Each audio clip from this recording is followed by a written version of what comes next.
God is alwetend. Dit beteken, hy weet alles.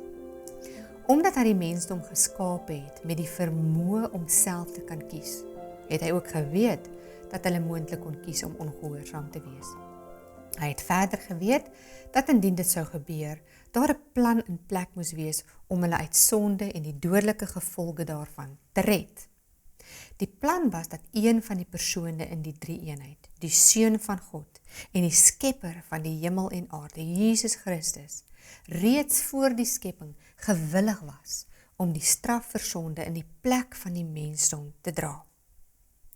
Dit beteken dat hy sy eie lewe in die plek van sondaars soos Adam en Eva en ek en jy sou offer. God wou vir Adam en Eva van hierdie verlossingsplan leer en daarom het God, nadat hulle gesondig het, vir hulle klere van vel gemaak om aan te trek.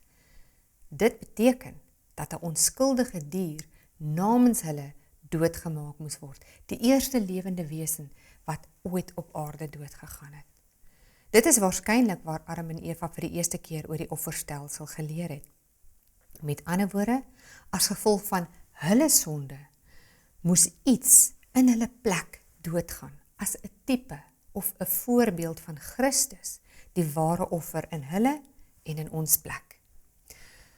Dit moes vir Adam en Eva verskriklik hartseer gewees het om te sien hoe 'n onskuldige dier moes doodgaan weens hulle sonde.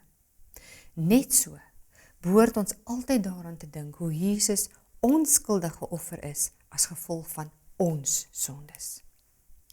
Sommige mense sê dat dit onregverdig en wreed van God was om sy seun te laat kruisig en die straf te laat dra wat ons verdien.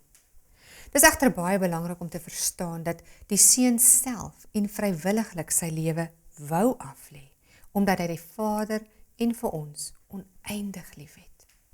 Niemand het die seun beveel om dit te doen nie en die seun het ook geen besluit op sy eie geneem nie, maar altyd in ooreenstemming met sy Vader se wil.